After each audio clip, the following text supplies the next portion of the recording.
6:44, time for Say What. Michelle McDougall in for Bridget Ryan. What's shaking? Yes, you know how in every household when there's little kids, there's always the boo and the I'm gonna get you game, and the little kid runs away. So roll it, and I'll show you exactly what I mean here. In this certain household, little cutie pie like daddy's going, I guess it's a delight for both, right? Because the little kid gets a little scare out of the whole deal, and then daddy does his big roll. Oopsie, we almost lost her there. So, you know, when it comes to certain games, you wonder who's going to get tired of it first.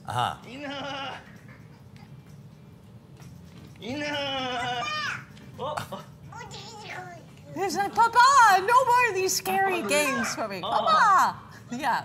So in the certain household, I'm brave now, I'm a brave big girl. She's had enough. Yeah, that's it. Love it. Having a game. You put your phone on a setting like iCloud or PhotoStream because you want the convenience of photos automatically uploading to your computer. You don't want to lose them, you don't have to go through the updating process. But what happens if your phone gets stolen? And what happens if the person who stole that phone isn't aware that perhaps the Dropbox camera upload folder is still active?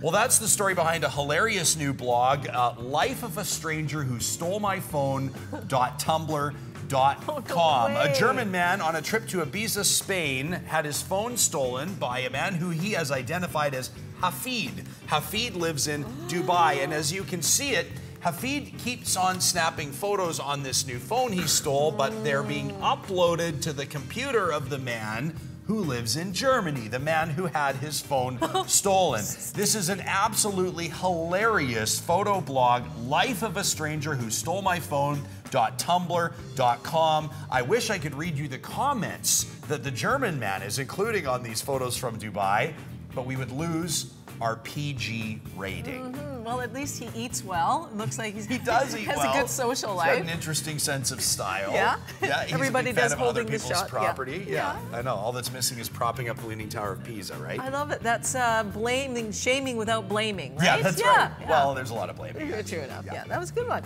You play too much tennis, you get tennis elbow. You're on the computer too much, you get that carpal tunnel syndrome. Well, these photos show the next techno-medical ailment. Now, we just learned yesterday here on BT that smart phone use is rocketing, and of course, when you overdo something, you either go blind or you get a shooting pain, and in this instance, in the thumb. Well, just out in Britain, a new fitness plan for your thumb because you're texting using the thumb. That's because almost half of all Britons say that they have to rest their thumbs when using their phones. So why not get a thumbbell? It weighs 65 grams, and if you can believe it, people are paying for this. It weighs 3 ounces. Since most people wish that their thumbs were faster or more dexterous, this is perfect. The technical revolution, Ryan, would you please get on it? This can't be real. Heck yeah. With 4G coming, that'll dictate that people need to be ready and practice and have their thumbs stronger than ever before. And who's not going to get that? This guy. Finally, in Say What, not every story is funny. This is a serious news story, but I'm blown away by it, okay? Now, there's nothing more tragic than school shootings, lives lost early. It's prompted a lot of people to say that some teachers should be armed. Well, a school in Arkansas is going so far as to take those steps. Check this out. It's the Clarksville High School in Clarksville, Arkansas. This is Nighthawk Training Academy at work. Teachers and vice principals are being trained to use handguns. Come September, Michelle, each one of them will use an $1,100 stipend to purchase a handgun and holster. They'll be carrying Glock 9mm handguns. The teachers that are armed with these concealed weapons will not be identified, so shooters, or potential shooters, I should say, will not be tipped off. One mother, Sherry Womack, who's pulled her 8th grade son from the school, says, quote, "I think police officers are trained to make life and death decisions, not teachers." That's Clarksville High School in Clarksville, Arkansas.